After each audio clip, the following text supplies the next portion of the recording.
The day I walked back through the front door of my own house, the one I had paid off 23 years ago with calloused hands and a back that never fully healed, I was not angry.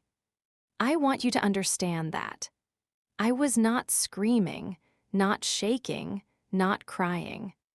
I was calm in a way that comes only after you have already cried every tear your body has to give. I walked in through the door they had changed the locks on, the door I had hung myself with my brother Raymond back in 1991, and I set my bag down on the kitchen floor.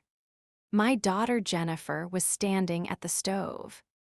My son David was at the dining room table with a woman I had never met, some real estate agent with a blazer and a folder full of papers. And they both looked at me like I was a ghost. I was not a ghost. I was the woman who bought this house, and I had come to take it back. But I am getting ahead of myself. That is the problem with pain. It makes you want to rush to the ending, to the part where you can breathe again. I owe you the whole story. I owe myself the whole story. Because what happened to me did not start with one bad day. It started with small things, tiny things, the kind of things you explain away because you love your children and you do not want to believe what you are slowly starting to see. My name is Margaret. I am 68 years old. I spent 31 years as a licensed practical nurse at Mercy General Hospital in Columbus, Ohio. I worked night shifts through 2 pregnancies and a divorce. I packed school lunches at 5 in the morning after getting home at 4:30. I coached Little League for David for 3 seasons, even though I knew nothing about baseball and had to read a book about it from the library just so I did not embarrass him in front of the other dads.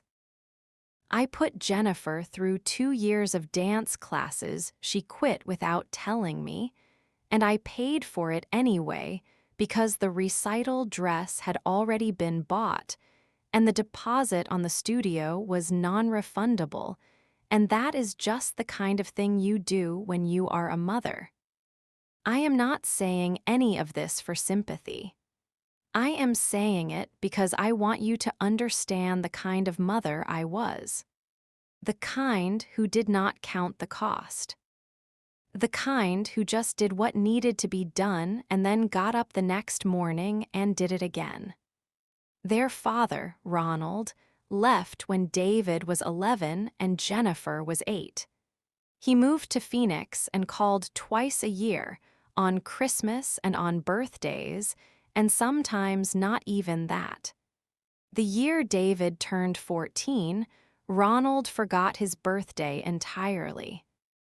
I found out because David did not say a word about it, which was how David handled things he could not process. Silence so complete it became its own communication. I bought a cake that night and put it on the table and said nothing about Ronald, just that I thought we should have cake on a Tuesday, which David saw through immediately but accepted because we both needed the fiction to hold for just one evening. I do not hold bitterness toward Ronald anymore. That is a long story for another time. But the short version is that I raised those 2 children alone, in that house, on a nurse's salary and whatever overtime they would give me. Double shifts before Christmas so they could have the things they wanted. Weekend nights and holiday mornings, leaving notes on the counter and meals in the refrigerator, trusting them at ages that now seem too young to be trusted with an empty house, but that were the ages I had available. I missed things. I know I missed things. There are school plays and soccer games and ordinary weekday afternoons that I was not present for because I was at the hospital keeping other people's family members alive, and I carried the weight of that for years. I thought I had compensated by working harder, by being there more completely when I was there, by doing, always, everything I knew how to do. And for a long time, I thought it had been enough. I thought I had built a family that would hold. And please, if you have not already, hit that subscribe button right now. Right now. Because stories like this one, the real ones, the ones nobody talks about at the Thanksgiving table, those are exactly what this channel is about. Every week we bring you true stories of family, betrayal, resilience, and the kind of second chances that happen not because the universe is fair, but because someone refused to quit. You are going to want to be here for every single one of them. The trouble began about 4 years before the day I walked back through that door. I had a health scare. Nothing catastrophic, at least not at first. A small stroke. The doctors called it a TIA, a transient ischemic attack, which sounds like something mechanical breaking down, which I suppose is exactly what it was. One morning I woke up and the left side of my face felt strange, almost numb, and my words came out slightly wrong, jumbled in a way that frightened me more than the numbness did. I drove myself to urgent care, which in hindsight I should not have done, and from there I was taken by ambulance to the hospital. I spent 2 nights in a room on the 4th floor of the same hospital where I had worked for over 3 decades, which was a strange and humbling experience I will not soon forget. I came home with new medications and a referral to a cardiologist and a very long list of things I needed to change about my life. Less salt, more walking, better sleep. Stress reduction, which is a lovely recommendation when you are a 64-year-old woman living alone and managing everything yourself. I told my children about it. I had to. Jennifer drove up from Cincinnati with her husband, Greg, who has always been the kind of man who smiles with only the front part of his face, the lips and the teeth, but not the eyes. David came over from his house across town with his wife Tina, who is pleasant enough in a forgettable way, the kind of woman who always brings a dish to a potluck that nobody remembers eating. They all sat in my living room, the living room with the blue sectional sofa I bought on sale at Rooms to Go in 2018 after the old one finally gave out. And they looked at each other in that way adult children look at each other when they think you are not watching. That side glance. That silent communication that passes between siblings when they have already talked about you before they arrived. I told them I was fine. I told them the doctors were confident it was manageable. I told them I just needed to rest more, take the medications, cut back on the salt and the stress. Jennifer said, "Mom, you live alone." I said, "I have lived alone for 20 years, Jennifer." David said, "This is different." And maybe it was. But the way they framed it, even then, even in that first conversation, there was something underneath the concern that felt less like love and more like logistics. I could not name it exactly in that moment. I just noticed it the way you notice a smell that does not quite belong in a room, something slightly off. I filed it in the back of my mind the way you file things you are not ready to look at yet, and I moved on. The next 6 months were genuinely fine. I followed the doctor's orders. I walked every morning before the neighborhood woke up, just me and the early light and the sound of birds doing whatever birds do at 6 in the morning. I lost 11 pounds. My blood pressure came down. I felt, Honestly, better than I had in years, which is a strange gift that health scares sometimes give you, the gift of being forced to actually take care of yourself. But Jennifer started calling more. And not in the warm way, the way you call your mother just to hear her voice and tell her about your week. She called in the checking on things way. She asked about my will. She asked whether I had thought about long-term planning. She asked whether I had spoken to an attorney about the house. She once asked, very casually, as if it were a perfectly ordinary topic of conversation, what my intentions were regarding the property. My intentions regarding the property. I answered all these questions honestly because she was my daughter and I trusted her. My will was updated and had been since the mid-2000s. The house was in my name alone, as it had been since Ronald signed it over in the divorce settlement.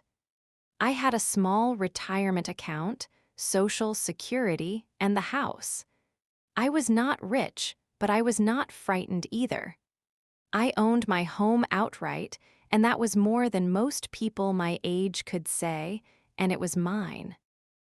Then David started the conversations about assisted living facilities. Not insistently at first, just casually. He would mention a friend whose parent had made the transition and was much happier now. He would forward me brochures. Places with soft names like Sunrise Gardens and Meadow Creek and Willow This and Heritage that, all designed to make the prospect of leaving your own home sound like a spa weekend that just never ends. I would look at the brochures. I would set them on the kitchen counter next to the mail, and on Thursday, I would recycle them with the circulars and the credit card offers. I told both of them, more than once, quietly and then more firmly, that I did not need assisted living. I was managing my condition. My cardiologist was pleased with my progress. I had a neighbor I trusted who had a key. I had my routines and my garden and a life that was working. But they had already decided that I was not capable of deciding that for myself. And that, I think, is the thing that I find hardest to explain to people who have not lived through it. It was not one dramatic moment. It was a slow, patient, methodical campaign to reframe me in my own life, to replace my version of myself with their version, to move me from the category of person who makes decisions to the category of person about whom decisions are made. It happened so gradually that I almost did not notice it happening. The meeting happened on a Sunday in October. One of those gray Ohio Sundays that feels like the sky itself has given up on something. Jennifer drove up from Cincinnati with Greg. David came with Tina. They all arrived within 10 minutes of each other, which told me, looking back, that they had coordinated. They sat in my living room in a semicircle arrangement that I did not recognize until much later was designed to feel like an intervention. Jennifer had a notebook. David had his phone out on the coffee table as if he might need to record something. Tina had brought a fruit platter, which under the circumstances strikes me now as one of the more surreal details of that afternoon. They told me they had found a place. Willow Creek Senior Living. David pulled it up on his phone and turned the screen toward me. It had a garden. It had group activities. It had a dining room with white tablecloths and what the website described as chef-prepared meals. It was 40 minutes from Columbus and 20 minutes from Jennifer's house in Cincinnati, though I notice now that nobody mentioned that part of the math out loud. I said, I am not moving to Willow Creek. Jennifer said, Mom, we have talked about this. I said, You have talked about this. I have not agreed to anything. Then David said something I have turned over in my mind 10,000 times since that gray Sunday afternoon. He set his phone down on the coffee table and he looked at me and he said calmly, as if he were discussing a logistics problem that had a straightforward solution, Mom, we have power of attorney. We can do this the easy way or we can do this the harder way. I looked at him, my son. The boy I taught to tie his shoes on the front porch steps and who fell off his bike in front of the Hendersons' house and cried so hard his whole body shook, and I sat down on the pavement in my good work clothes and held him until he stopped. And I did not recognize the person sitting across from me in that moment. I saw him clearly.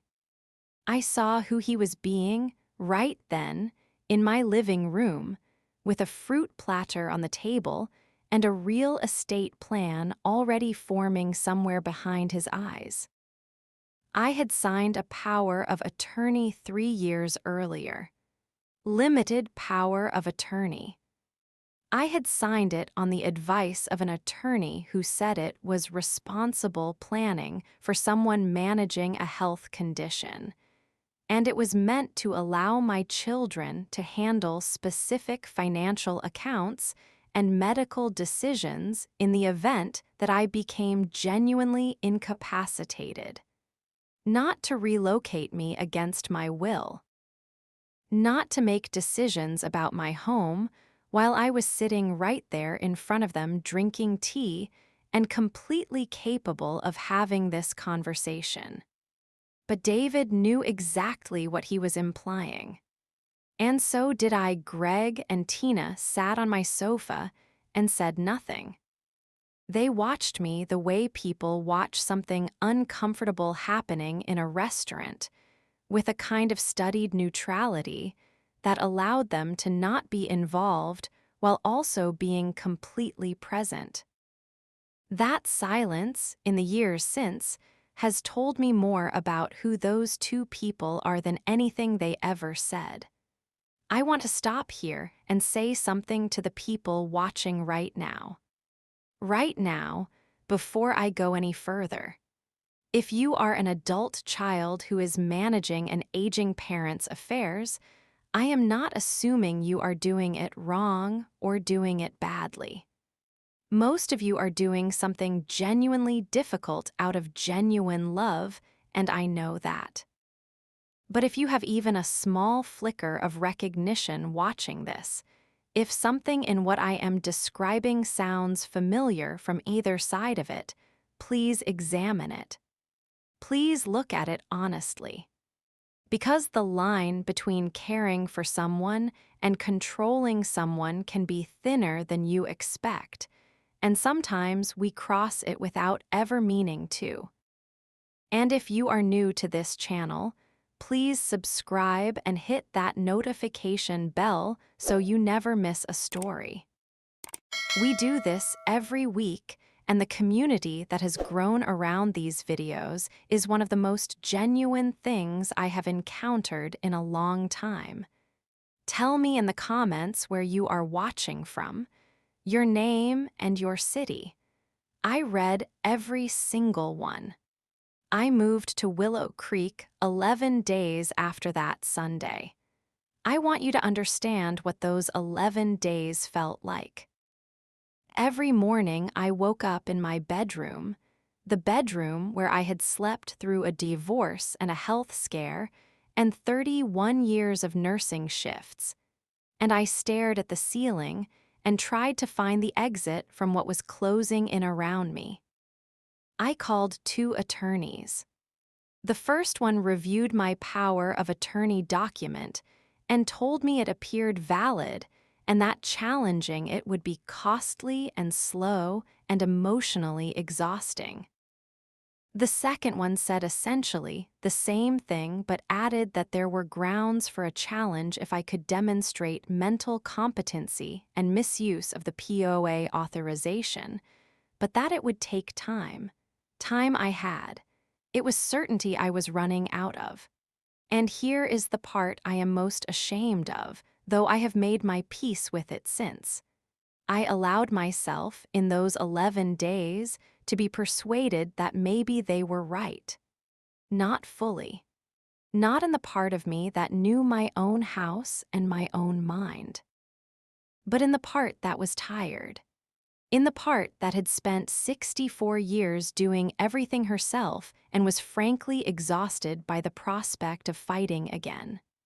I thought, for those 11 days, in a voice that I now recognize as not quite mine, that perhaps the children who had sat across from me with a fruit platter and a phone and a folder of brochures were acting out of something real.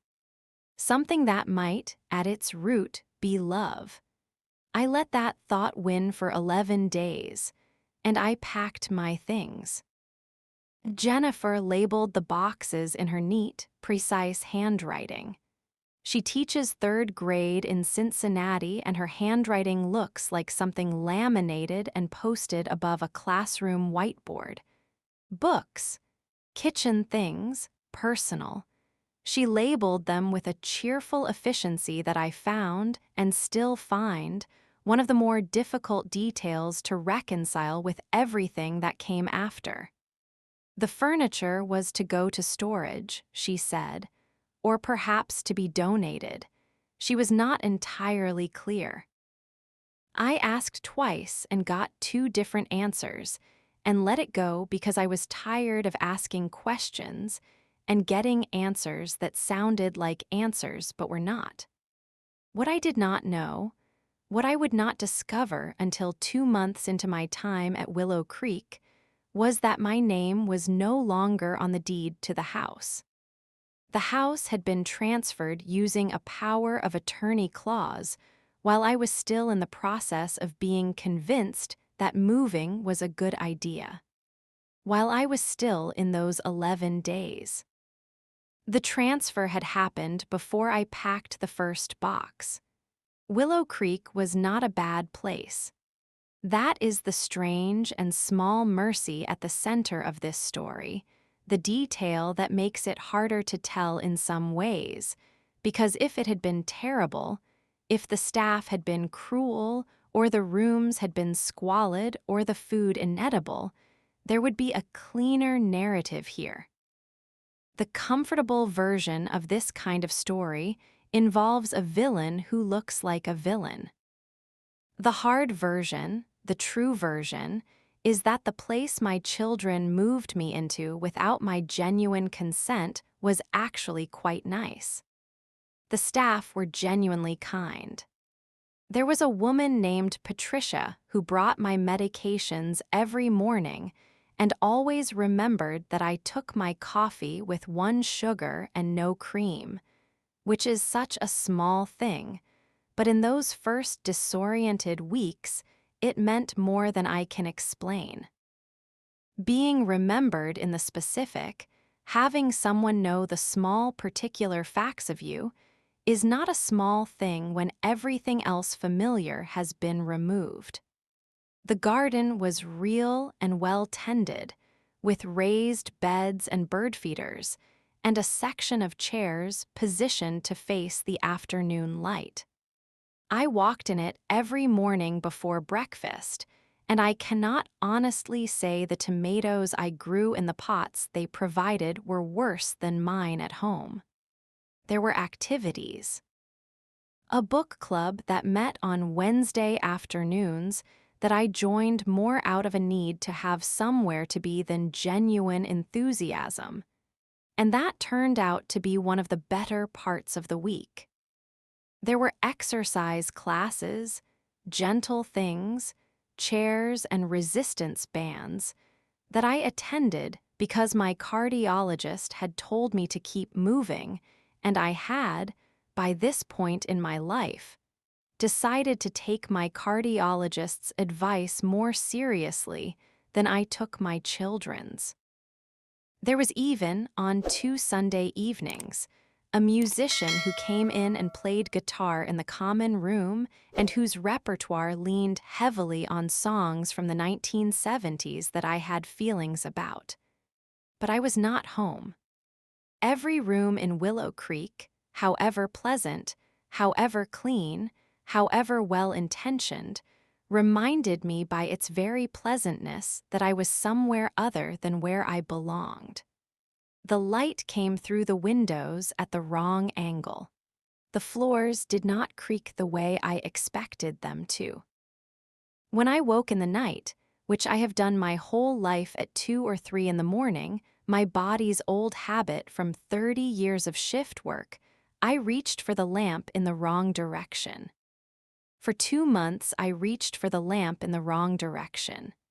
And every time I called Jennifer to ask about visiting the house, to drive past the street, to pick up a few things I had left behind, there was always a reason why that was not a good time right now.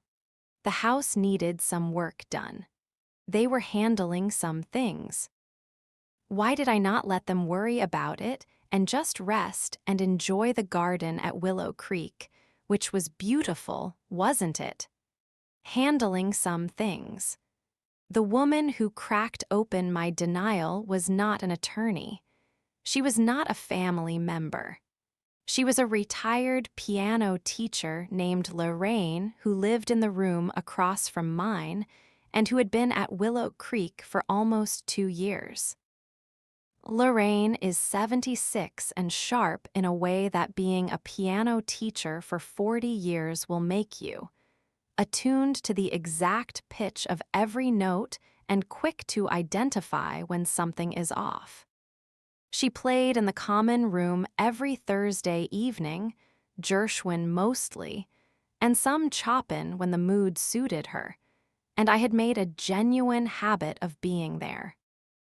One afternoon in December, about 2 months in, we were sitting in the garden and Lorraine asked me, in the direct way she had, whether I knew what was happening to my house. I said I assumed it was being kept up, waiting for me. She was quiet for a moment. Then she said, "Mine wasn't." Lorraine's daughter had sold her house 8 months after Lorraine moved to Willow Creek, without telling her. Lorraine found out from a cousin who drove past and saw a sold sign where there had been a for sale sign that Lorraine had never been told about. The money had gone somewhere. Lorraine had been given explanations that had the shape of explanations without the substance. She was still at Willow Creek, and her house was gone, and the money, from what she could piece together, had largely vanished into her daughter's mortgage and her grandchildren's college accounts, and a kitchen renovation that Lorraine had never seen. I went back to my room that afternoon and I sat on the edge of my bed, and I stayed very still for a long time. Then I called Dorothy. Dorothy has been my neighbor for 17 years. She walks her dog Malcolm, who is a beagle of considerable age and stubbornness, past my house every single morning at 7:15 without exception. She is 73 years old, and she is the kind of woman who notices everything and forgets nothing, and has absolutely no patience for people who behave badly, which is a quality I had always admired in her and was now deeply grateful for. Dorothy answered on the second ring, and when I asked her what was happening with my house, she was quiet for just a moment. The kind of quiet that means someone has been waiting for a question. She told me that David's car had been in the driveway almost every weekend since October. She told me there had been a painter. She told me she had heard workmen on a Saturday morning, drilling and hammering, and she had walked Malcolm a little slower past the driveway to see what she could see.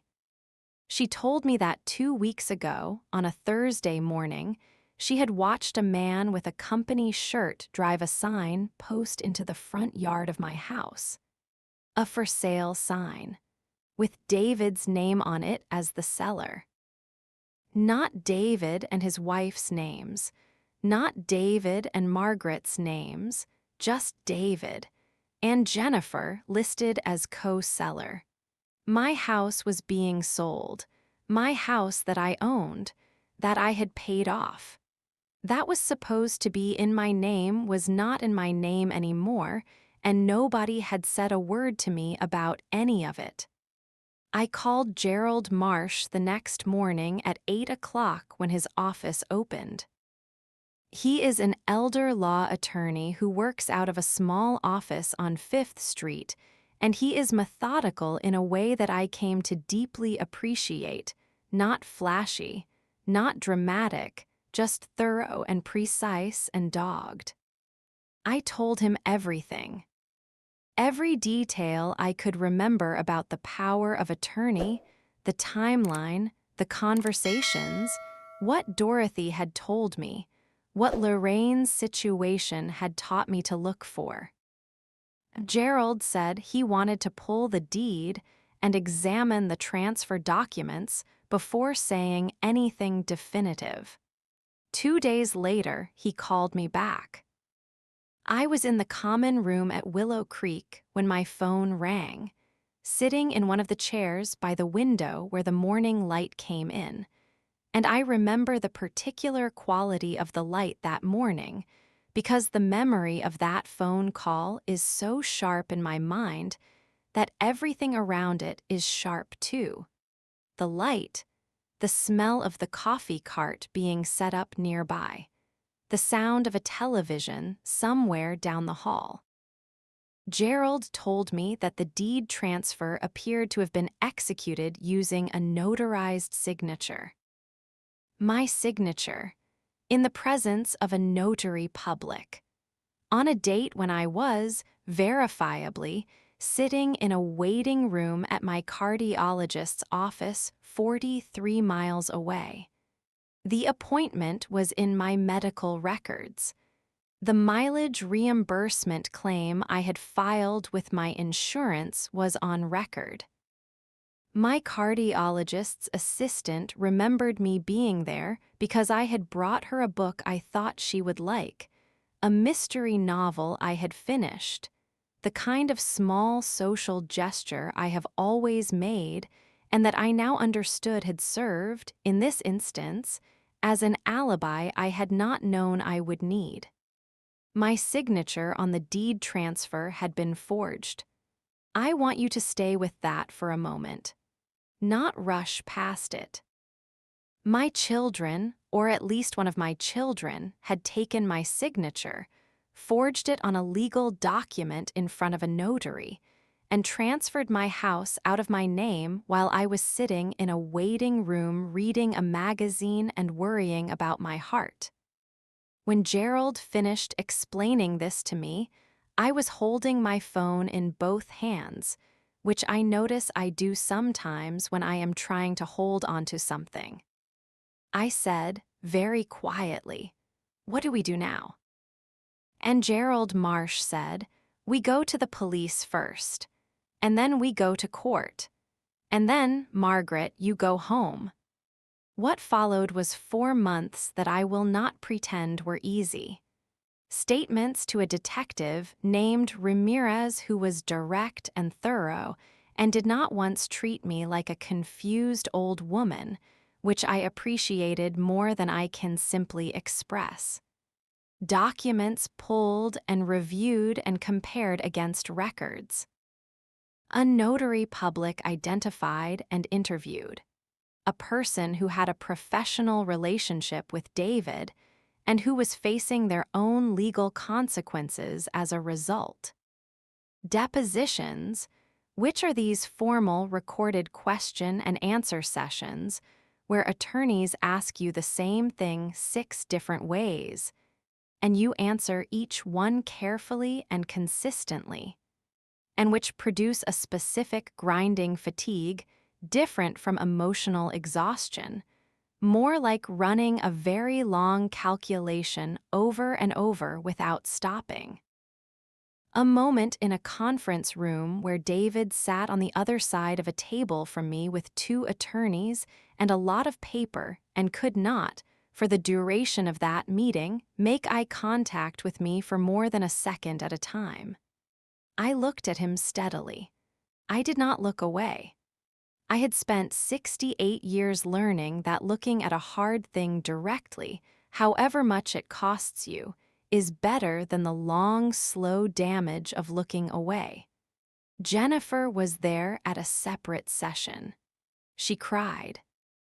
She said she had not known about the forgery, that David had handled all the paperwork, that she had trusted that everything was being done properly and legally. Whether any of that is true, I genuinely do not know.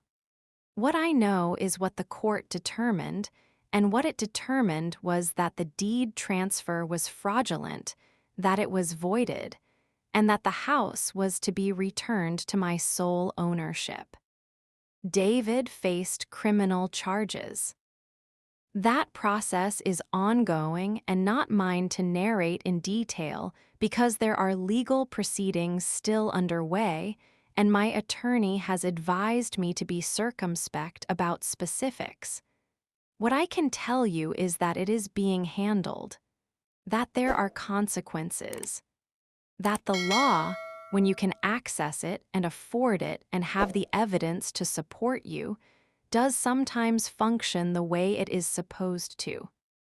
Jennifer and I have not spoken since the deposition. Greg and Tina vanished from my life the week the legal proceedings became public, which told me everything I needed to know about the depth of their attachment to the family they had married into. People who are with you out of love do not leave when things become complicated. People who are there for other reasons do. The real estate agent with the blazer and the folder, the woman I had seen at my kitchen table on the morning I walked back in, was not involved in the fraud. She was doing her job based on documents that appeared legitimate, and when the title dispute was filed and the sale became legally complicated, she withdrew and moved on to other listings.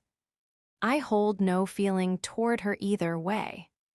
I want to describe for you the morning I walked back in, because I touched on it at the beginning of this story, and I think it deserves its full space now that you know everything that led up to it. Gerald drove me himself. He did not have to do that. He could have handed me a key and a copy of the court order and sent me on my way, and that would have been entirely appropriate and professional and correct. But he drove me himself, and he parked on the street in front of my house, and he walked up to the front door with me and handed me the key, the new key from the locksmith I had hired, and he stood back and let me put it in the lock. I turned the key and I pushed the door open and I stood in the doorway for a moment. And then I walked in. I set my bag on the kitchen floor, and Jennifer was at the stove and David was at the table with the real estate woman, and they both went absolutely still, like animals who have heard something and are not yet sure what it is. I looked at my daughter. I looked at my son. Then I looked at the real estate woman and I said, "You'll want to collect your things. This property is not for sale." I am not going to pretend it was cinematic. It was not. Jennifer started crying immediately, the kind of crying that is also a form of argument. David reached for his phone. The real estate woman picked up her folder and her bag and said, with the professionalism of someone who has been in a great many awkward situations, "I think I'll step outside." And she did. Gerald came in behind me and showed David the court order, which David's attorney had already been informed about, which was why David's hands were shaking when he took the paper and looked at it. I did not yell. I did not need to. The court order spoke more clearly than anything I could have said. My kitchen smelled different. They had painted it a cold, grayish white that felt like the inside of an office building. The curtains I had made from fabric I bought at Jo-Ann Fabrics in 2014, a blue and white pattern I had loved, were gone. The kitchen table was still there, which surprised me. The rest was altered in ways both large and small that I have spent months noticing and slowly undoing. I stood in that kitchen after everyone had left, after Gerald had made sure the premises were clear, and told me he would be in touch about next steps, and I stood there and I did not feel victorious. I want to be honest about that. Victory was not the feeling. The feeling was closer to grief than anything else. Grief for the version of my family that I had believed in for 68 years. Grief for the hours I had spent thinking I had built something that could hold. Grief for the girl who grew up wanting, more than almost anything, to be a good mother, and who had done everything she knew how to do, and who was standing in a kitchen with the wrong paint color trying to understand how she had arrived here. But underneath the grief, quieter and steadier, was something else. I was home, not because anyone gave me permission, not because I waited and hoped and accepted what I was told, but because I asked the right person the right question, and I told the truth to an attorney who knew what to do with it, and I did not stop when stopping seemed like the easier path. I was home because I fought for it. Dorothy brought over a casserole that evening. Green bean with crispy onions on top. The kind of dish that is objectively comfort food in the most fundamental sense of that phrase, and that I would normally claim to have no patience for and ate 2 full helpings of without ceremony or apology. She sat at my kitchen table, the table they had not sold, which I am still quietly grateful for, and she talked and I listened, and then I talked and she listened. And it went back and forth like that for 2 hours in the way of a friendship that has been built over 17 years of small daily proximity, the kind that does not require performance or explanation. She told me about everything I had missed in the neighborhood during those months. The Hendersons had gotten a new dog, a very large and enthusiastic one named Biscuit who had no respect for property lines. There had been a controversy about a tree in the Pattersons' yard that the city wanted to remove and that the block had opinions about loudly at the Homeowners Association meeting in November. The Korean family who moved in down the street 2 years ago had opened a small restaurant on 5th Street, and Dorothy said it was genuinely excellent and that we should go together soon. She told me that Malcolm had stopped at my driveway every single morning without fail and looked up toward the front door, pausing, waiting, confused in the specific way dogs get confused by an absence they cannot process. That detail undid me in a way nothing else in the entire 4 months had managed to. I excused myself for a few minutes and stood in the hallway by the staircase and let the 3rd step creak under my foot, and I cried. The kind of tears that are not entirely sad, not grief exactly, but some compound feeling that does not have a clean name, the tears of someone who has been holding themselves together past the point of comfort and is finally in a place where they are allowed to let go. Lorraine called from Willow Creek. She had heard through the particular grapevine that retirement communities generate, where information moves through hallways and dining rooms with a speed that would impress any newsroom. She called to say she was glad. She said it the way she said most things, plainly and without decoration. "I'm glad, Margaret." And then she told me that her situation was different. That her house was gone, the sale finalized, the money dispersed into channels she had traced as far as she could, and then stopped tracing because the tracing itself was costing her the peace she was trying to build. The legal avenues she had looked into had not led anywhere productive given her specific circumstances. She did not think she was going home.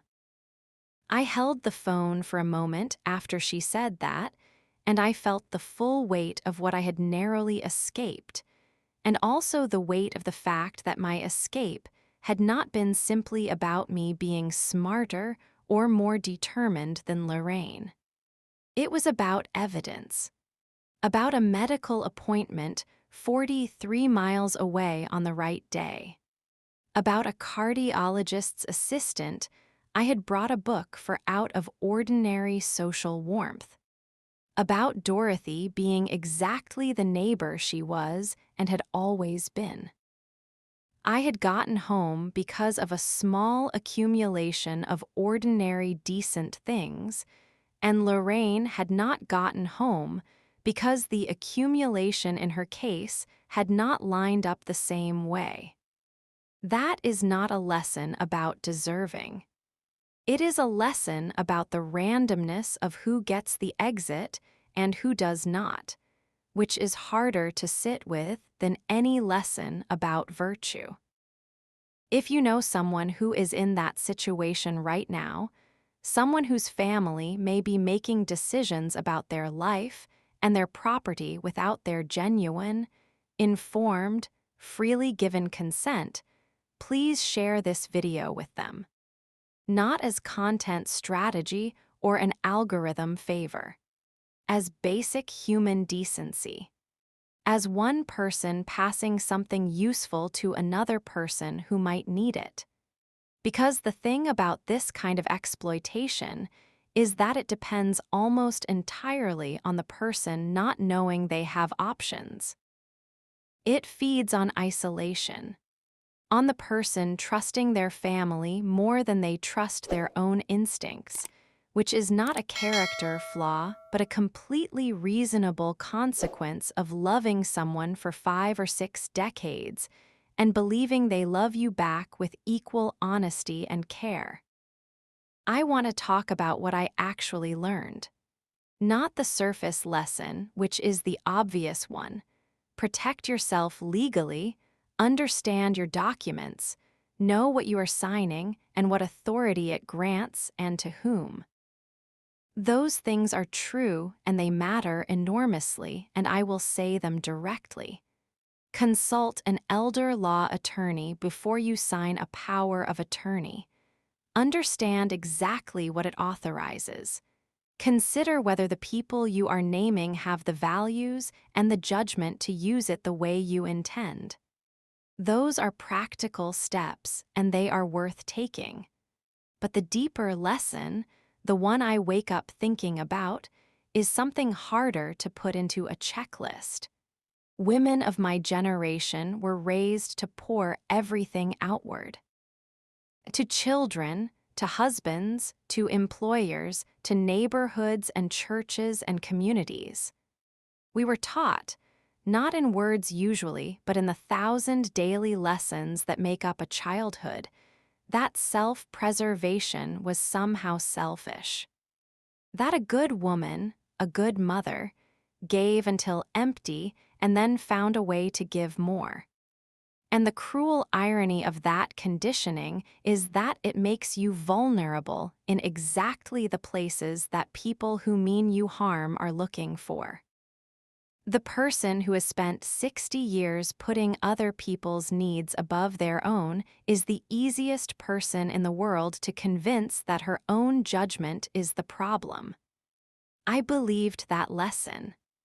I lived it so completely that when my children sat across from me in my own living room and told me what was going to happen, some part of me, the trained and worn part, wondered whether I should just agree, whether fighting was selfish, whether insisting on my own life was placing a burden on people who were, at some level, only trying to help. Whether the version of myself that wanted to stay home was the irrational one. I want to be very clear about how close I came to believing that. It was not a small thing. For 11 days in October and for 2 months at Willow Creek, I was genuinely in danger of accepting a story about myself that someone else had written and handed to me. What saved me was not a dramatic moment of clarity. It was Lorraine and her quiet, devastating honesty. It was Dorothy and Malcolm and the observation of a neighbor who walked past at 7:15 every morning and noticed a sign. It was small and ordinary and human, the way the things that save us almost always are. I signed documents without reading them carefully enough. I accepted reassurances I should have questioned. I let my love for my children do work that my judgment should have been doing.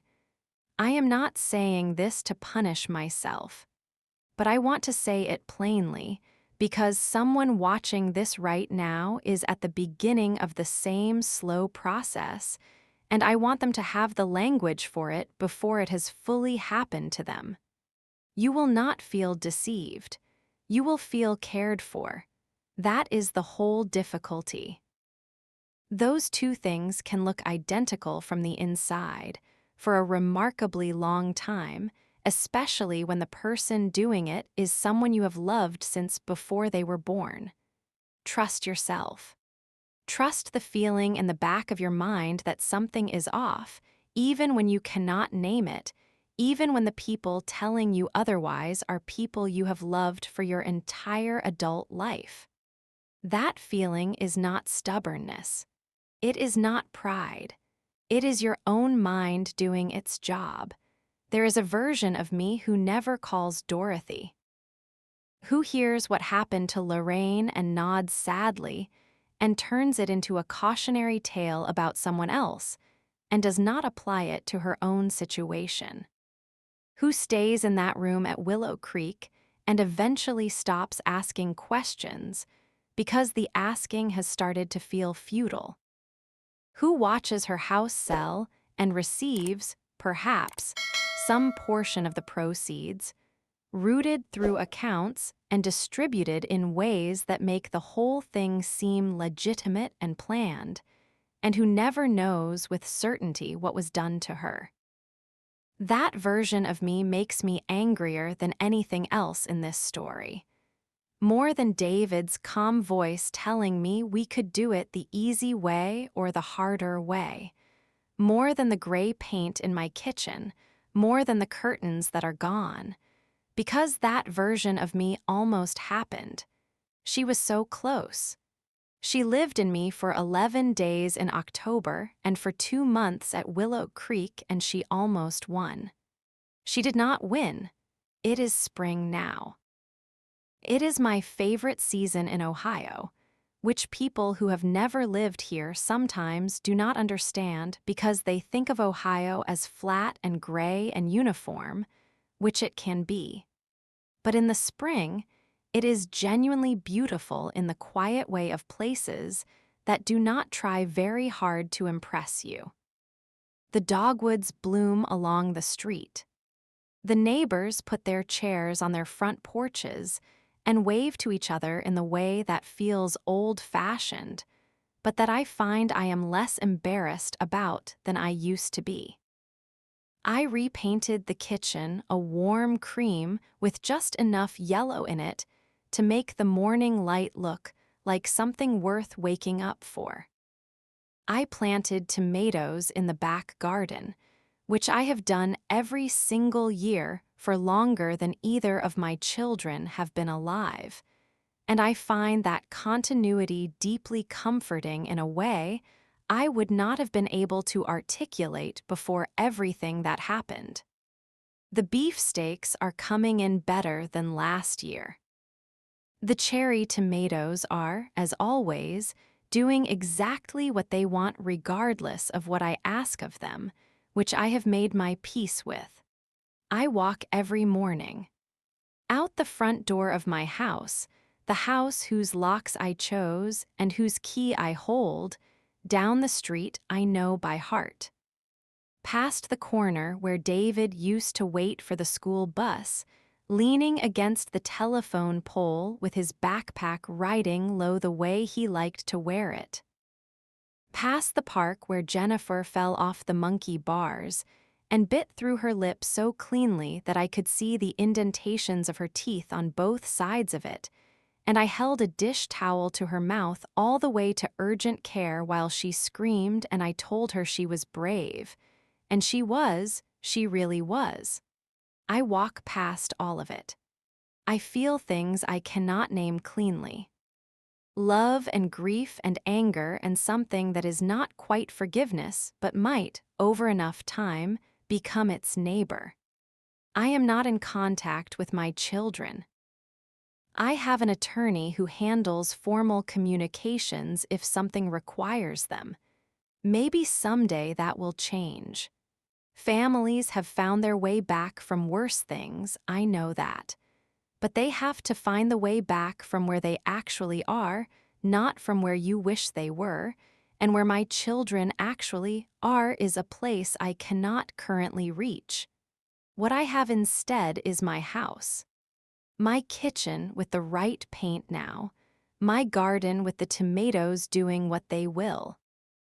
Dorothy and Malcolm who walk past without fail every morning at 7:15, and Malcolm always looks up my walk when he passes, still, even now, his ears lifted slightly in the particular hope of dogs. I have Gerald Marsh who checked in last month just to see how I was doing, which was not something he was required to do, and which I will not soon forget. I have my cardiologist who told me at my last appointment that my numbers were, in her word, excellent, and who seemed genuinely pleased, and I was pleased too. I have Lorraine, who I call every Thursday evening after she finishes playing, and we talk for half an hour or so about whatever there is to talk about. And I tell her about the tomatoes, and she tells me about the new resident on her floor who is a retired veterinarian, and who she has decided she likes despite her original reservations. I have a life that is mine. That is quiet and real and not managed by anyone but me. That belongs to no one else's plans or timelines or investment calculations. That gets up at 6 in the morning because that is when my body wants to be awake, and makes coffee with 1 sugar and no cream, and stands at the window above the kitchen sink in the early light and thinks about whatever it wants to think about without accounting for it to anyone. That is everything. It is more than enough. It is, honestly, the thing I was building toward all along without knowing it. Every double shift. Every school lunch packed at 5 in the morning. Every little league season and dance class and overtime hour. Every mortgage payment made on time, and every year the account grew just a little further into the black. I was building toward this, toward a life I owned. I just had not anticipated that the greatest threat to it would come from inside the house rather than outside it. And I want to say this because I think it matters and I have not said it yet. I still love my children. I want to be careful to tell you that honestly, without sentimentality, but also without performing bitterness, I do not actually feel. I love David. I love Jennifer. I love the children they were, and I love the people they became in all the ways that do not include what they did. Those two things are both true and they live in me at the same time without canceling each other out, which is one of the things about being a parent that nobody really prepares you for. You do not get to stop loving someone simply because they hurt you badly. You just have to find a way to hold both things and still keep moving. Before I let you go, I want to say this directly to anyone who is in the middle of their version of this story. Not at the end of it, not on the other side, but in the middle, in the part where you are not sure yet which way it goes. The part where you are sitting on the edge of a bed in a room that does not creak the right way and wondering whether you still have the energy to fight. You are not done. That is the thing I need you to hear more than anything else. 68 years old is not the end of the story. 75 is not. 82 is not. The age is not the variable.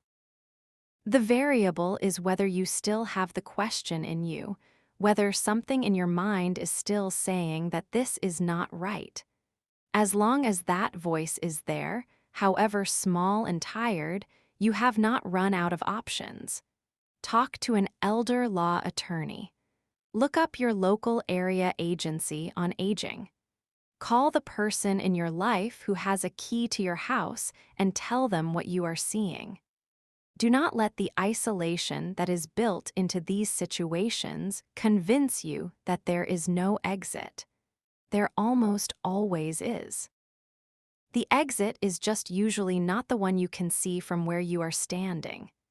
And if you are a grown child watching this, someone who is currently managing or thinking about managing an aging parent's affairs, I am going to ask you one question and I want you to answer it honestly, not out loud, just in the quiet of wherever you are watching this. The question is, whose life are you managing? Your parents' life or the version of their life that is more convenient for you, because they know. I promise you that they know.